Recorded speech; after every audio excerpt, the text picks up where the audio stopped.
What's up? My name is Cadence. Thank you so much for tuning into my podcast, Rock and Railroads. I love two things in this life, trains and rock music. And on this podcast, we talk about both of those.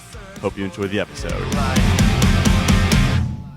Oh, this is one of the interviews I've been most excited to do this summer. This is a band that I discovered probably a year ago, 2 years ago, and I've just been so happy to see their continued huge success, man. Vic from Any Given Sin, dude, thank you so much for hopping on. Hey, Case, thanks, man. Thank you for having me. Of course, man. So like I just sort of mentioned, so many bands, I feel like during COVID, so many bands broke up, so many bands fell apart, so many bands disbanded, we've seen it 100 times. And I feel like you guys, something about the music you were releasing during COVID, I mean, once live music came back, you guys just got on this huge upward climb of playing huge shows and getting massive success on radio. What do you think made it so that you guys were able to stay successful even during the pandemic and coming out of it? One thing, we kept putting music out. We had Insidious come out we had our second single come out right before COVID. And then we had another one kind of in line, ready to go. We didn't know COVID was going to hit, but we already had it all kind of set up. And so we kind of got lucky a little bit with our releases and how they worked out. So we kept having stuff just come flying out. And that was while we were independent. So we just had the singles model of putting out a new single, wait a few months, put out a single. And so I think that kept us going a little bit. That kind of kept, our name in people's heads, on their playlists, things like that. And then so when COVID stopped, then we kind of just got back into it. But yeah, a lot of people did break up. A lot of people did kind of spin wheels, for a good 2 years there. So I'm glad that's over now. Yeah, man. And it was a sad thing to watch, I mean, I'm a DC guy, so I love like the Maryland bands. I love that you guys are a Maryland band. And so I was really, you were one of the bands I just loved seeing this huge success. And correct me if I'm wrong, but I think your first tour after COVID was it the RA tour? Right. Okay, sweet. And so that was pretty much like right after things opened up that went down, right? Yeah, we didn't know. We were like, we don't even know this tour is going to happen because we don't know who's going to allow us to, like, we have to wear masks if somebody pops, what happens, there were so many things then. But it all worked out. So it was fine. But yeah, it was, it was uncharted territory. You know what I mean? No, I mean, absolutely, dude. And it was weird. Like when the first couple months concerts came back, I feel like it's probably the same for you guys. I was like, these might go away again in 2 months. I mean, who knows, right? But you guys the tours you guys have been on this past year, man. I mean, Steel Panther, direct support for those guys for like a month. That's insane. And I just caught you guys on the Shaman's Harvest Crowbot tour, which was just, that bill was unreal. I mean, what's your favorite show been since COVID? Is it even possible to pick? I don't know. I'm going to say like some of the most fun, the Steel Panther tour was really, really fun for us. Number one, it was just us and them. So it was like, we show up, we set up our gear, we're set there till we play, we play, we get out, there's no other entities kind of around. Everything was really relaxed and it was just a lot of fun. And some really big venues, good crowds. And I think we got to play for a lot of people that didn't know who we were on the Steel Panther tour. Mm-hmm. You know what I mean? So with Shamans and Crowbot, those are some other big Octane bands and stuff. So we kind of meshed with them. We have probably a lot of crossover, people who knew us and things like that. But yeah, I'd say Steel Panther was probably one of the most fun tours I'll ever do, ever. But I believe, but those guys, I absolutely believe that, man. Yeah. Absolutely. I wanted to ask you actually about Octane. Now that you brought that up, I mean, you guys destroy that radio channel. I mean, like Another Life was number one. Insidious was number one, wasn't it? Like, what's it like just having your songs just blow up on like the biggest radio station for hard rock? It's crazy. Like, we didn't expect it at all. Like, we had no idea, but they've been really good to us. I would say they, 90% of our success is probably to Octane. So straight up, they broke us for real. But yeah, no, it's pretty awesome. It's pretty awesome now. But now we're at the point where, like, if it doesn't do good, you know what I mean? Like, what does that mean? But it's all fun. But yeah, no, it's been awesome. Well, and you guys just had Still Sinking drop last week, and that's already on Octane, isn't it? Wasn't it on the the Right. new trials run or whatever last week? Yeah, they put on test drive. They ended up adding it last week. Yeah. What's the response been like for that single so far? So far, so good. We didn't have a full radio push for this song, but we kind of just threw it up to Octane and said, hey, if you want to play it, great. We're not going to be pushing it anywhere else. But and so they threw it on test drive and said they go from there with that. But yeah, it's been pretty good. The streams have been steady, so we're pretty happy. And did you guys have a number one on Octane prior to COVID, or I guess Another Life was just before COVID, right? We had every one of the singles had, at least for like a week or something, been the most spun on. But like the big ones, we had Another Life went to number 2. It never made it number 1, and then Insidious was number 1 a couple weeks.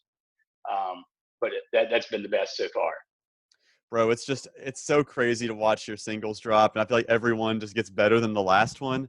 I mean, every time you guys release one, I don't think you can get any better, but then you drop another one, and they just keep coming, man. What's your favorite of the 5 or 6 singles you've dropped? I don't know. I don't know if I have a favorite, but definitely the most impactful one has been Dynamite, because that's kind of what started the whole thing. Mm-hmm. It's still today probably one of the most popular ones. Like, most people come and say, hey, that's my favorite one. So, that one's kind of special to me, I'd say, at least. No, I mean, there was definitely a huge crowd reception at the show I was at for that one. I think that was what everyone wanted to hear. I mean, is it hard for you guys to pick these set lists when you have so many songs that people want to hear? Not really. Mostly what we've done is put out singles. So it's kind of like, we've got 5 singles. We're going to definitely play those 5 songs. You know what I mean? Mm-hmm. So, and then we have an album coming, but as we get more stuff, it's going to be a lot harder to decide what needs to go and what doesn't. That's for sure. Oh, for sure, man. What is the album going to be, including all of these singles that you guys have dropped, or is it going to be mostly new stuff? Yeah, we decided they needed a home somewhere, so we just figured we'll put them on this next album. Absolutely, absolutely. So moving forward, man, I know you guys are doing Blue Ridge, like one of the hottest festivals for rock right now. What else do you want to see Any Given Sin doing in the next 6 months to a year? Well, we definitely want to get our album out. We're looking at the first of the year. I definitely want to get another tour this year. That'd be awesome. I would really like to go tour with like an Alter Bridge or somebody like that. Personally, Miles Kennedy's one of my favorites ever. Dude, so, I mean, you guys would be a perfect fit for that. That'd be sick. Yeah, I think it'd be awesome. So yeah, I definitely want something like that. But we would really like to get this album out and try to hit some Europe dates too. We would love to do a little bit of that. Even if it's just support, that'd be fine. Heck yeah, man. So one of the things I really want to talk to you about, and one of the things I've been asking a lot of people I've interviewed in the last month or so, I know you guys are a Maryland band, and I know from living around that area, it's not like the biggest rock hub in the world by any means. And I'm in Nashville now, and we have a lot of our local rock venues are closing, and I think there's something really to be said about that, and something that's really important about local rock venues. And I wanted to get your perspective on becoming a band in Maryland at sort of not a super popular state for bands to come from. Like, what's your take on local rock scenes? What was it like for you guys starting out? So I'm actually over in Virginia, but it's kind of the same. It's the same situation. Wait, where in Virginia are you from? I'm over towards Charlottesville. Dude, I'm from Fairfax. Oh, okay, right. That's on. hilarious. I'm sorry. Keep going. No, you're good. So I mean, it's kind of the same thing. Your big major cities, you've got good rock hubs, but a lot of places, it's like, if you're a decently sized band, you don't want to go play a 200 cap room. Mm-hmm. Right? If you're a Steel Panther, you're not going to go play somewhere like that. But a lot of those kind of shows are what really brings in money for a promoter or for a venue. So a lot of the smaller stuff, like if the local crowd doesn't come out to it, it's kind of just dead. You know what I mean? Mm-hmm. And that's a lot everywhere, unless you're in a big metropolitan area, I think, personally. Up in like Baltimore, you've got like Ram's Head Live and stuff like that. Those are some good venues. So if you get in there, like the rock crowd's pretty decent. But I just think that the local scene, period, it just needs some love, man. It needs some more help out there. It needs some more fans to come out and support more local music, I think. Yeah, dude. And in this world of COVID craziness, like we've talked about, and just everything's changing every day, what do you think a young band can do to sort of adopt a local following like you guys have around Baltimore. Like, what do you think the best thing for a small band would be to do? Well, definitely, it's really hard to say because it kind of depends on where you are. I would definitely go after like the singles model. Like try to put out some songs, get a few songs that you really, really are proud of. Find the best one and put a little money behind it. It doesn't have to be a whole lot. You can put it on, you get on secondary radio, you can get started like in your local area, but put some money behind it, get it into people's ears. Playing at a club is great once you've started to get some people to hear you. Mm-hmm. If you're just playing there, nobody knows who you are on a Tuesday, then it's like, it's hard to build fans that way. Great way to rehearse, but not a great way to build fans. Mm-hmm. So I would definitely get it out. There are radio promotion companies you can hire. There are people you can hire that really know like the internet algorithms, know Spotify, things like that. But that's my biggest advice is to really put your stuff out there in whatever way you can afford. Yeah, absolutely. And I think the singles model is something a lot of bands are adopting. And I wanted to ask you this. Obviously, you guys released about 5 singles in the last, year and a half, 2 years. Did you have them all written prior to releasing them and then just release them one at a time, or did you write as you're releasing? It was a little bit of both. We had a good many things written, and then we recorded what we thought would be more the singles. And then the way I say goodbye and this one was written in a separate session later on. Mm-hmm. And with the album coming, I don't know how much you could talk about it, but like, what do you think the sound of the songs that haven't been released as singles yet is going to compare to the ones that have? Is it sort of comparable to the singles that are out? I'd say it's comparable, but there's a lot. We wanted the rest of the album to be a lot more driving and up paced and real rocking. So Mm-hmm. there's probably a lot more kind of intense songs, in the coming collection. So Absolutely, dude. I mean, gosh, it's hard to think something more driving than Another Life, man. When you guys played that in Nashville, I mean, that was hype. Like that song goes crazy. So I know on the RA tour, and I know on the Shaman's Harvest tour, you guys played a lot of the sort of towns that maybe aren't the big metropolitan hubs like you're speaking of, but I know you guys played, I believe, Machine Shop in Detroit, right on the Shaman's Harvest tour. Like when you're coming to these venues, how do you find that most people in these towns are finding you guys? Would you say it's Octane, or are there other ways people are discovering you guys? I would say it's majority Octane. It's not completely that. I mean, we'll say people just saw us on a past tour or Mm-hmm. saw us just flipping through YouTube and gave it a go. But I'd say a lot of people get Octane, Mm-hmm. when they're thinking about us.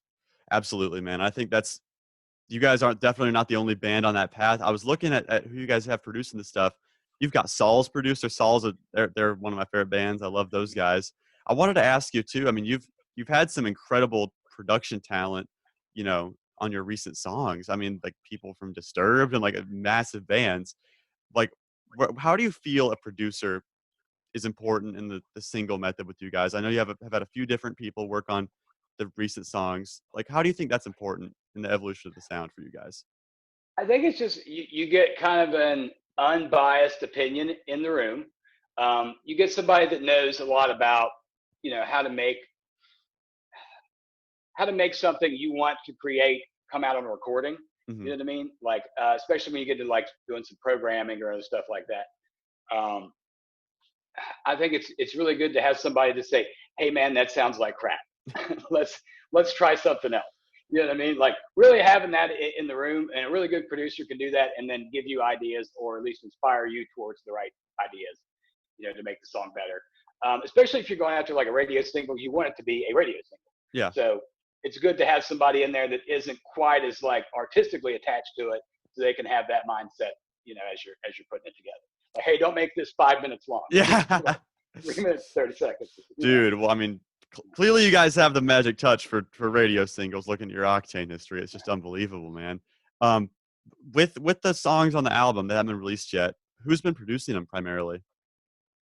So Chris Dawson has produced all of them, but our very first "But Dynamite" that was Trevor Kustiak. Okay. So yeah, Chris has done everything else. I'd known Chris for years beforehand, and then once Trevor moved to Canada, we were like, "Hey, Chris, you want to hook us up?" And so he brought us in. So yeah, every single's been done. The album we produced with him, so Hmm. everything's pretty much a Chris Dawson production. That's awesome, dude. And you can absolutely hear the Chris Dawson band's influences on the production. But I wanted to ask you too, like, I read on the website that you're like sort of like a blues guy, and I wanted to know like who are your influences primarily, like when you're writing and when you're singing. Yeah, well, I'm definitely like a singer wise, like Cornell. Yeah, I mentioned Miles Kennedy. I was really into Jeff Buckley back in the day. I wouldn't say I'm a blues guy, but I'm a lot of different parts. I wasn't just like metal and Hmm. harder rock. So I've been into everything. I listen to hip hop too. I listen to jazz. I don't give a crap. So it's just there's a lot of influences, but I probably did a lot of singing. Off that like '90s style rock and some of the bluesier stuff. And Hmm. Absolutely, man. And I moving forward, this is one of my favorite questions to ask people. I know you guys have Blue Ridge coming up. I know you're playing at Riverfest is in within the next week or so, right? With Bad Flower in 10 years. right, yeah. But I wanted to ask you this. I mean, if you were going to design a tour, any given sin, and we'll say you got two headline bands and you got a band before you guys it's opening, like what would a dream tour bill be like for you guys? Oh gosh, I don't know. Well, there were.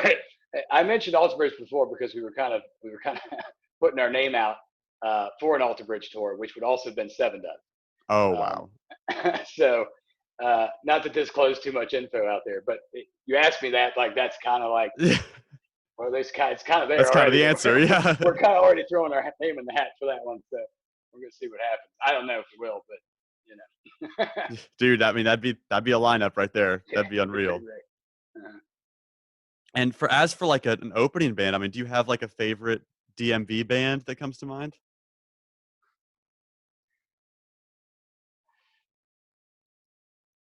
I don't know. I honestly not. I have a hard time picking favorite anything. Hmm.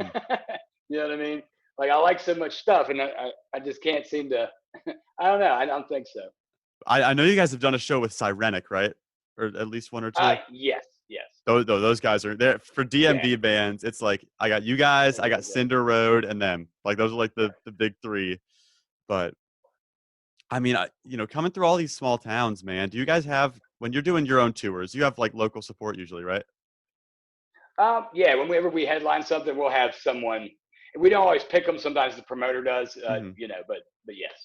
What do you feel like the sound is that most bands that want to open for you guys, like what sound do those bands usually bring with them?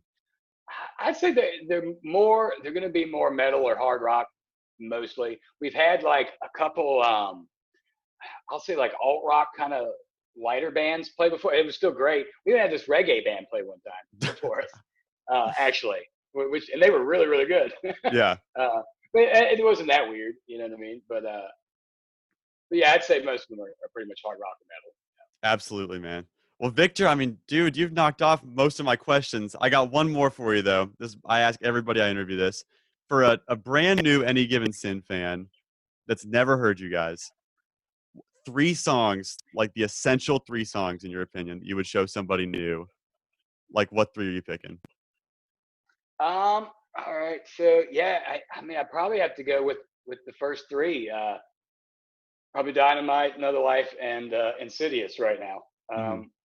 Those three, I think you get a nice broad range of what we're about, and they're all pretty jamming tunes. So I would Dude, go after those. can't go wrong with those three, man. I was hearing Another Life second in Nashville was like I was jarred. You guys played that so early. I thought that was gonna be like the last song, But But anyway, I got one more question for you. If you were to look at the Any Given Sin, we'll say you're going to look at the Any Given Sin Instagram in 5 years, like what would you want to see on there? Like what would be some big 80 top? million followers. Yeah, uh, yeah, no, yeah, I don't know. Like, hey man, we're you know, maybe we're basically direct supporting an arena, tour or something like that, putting out something like that. That'd be great. Hey, our album just went platinum. yeah. those Dude, are those are heavy dreams, but but hey, with where you guys are heading, man, I wouldn't put any of that out of the question. Awesome, man. Well, thank you so much for getting on. I'm hoping to see you on that Seven Dust Alter Bridge tour in the next couple of years, man. That's I hope to see me on there too, yeah. brother. Awesome. Well, Vic, thank you so much, man. Yeah, definitely, dude. Thank you.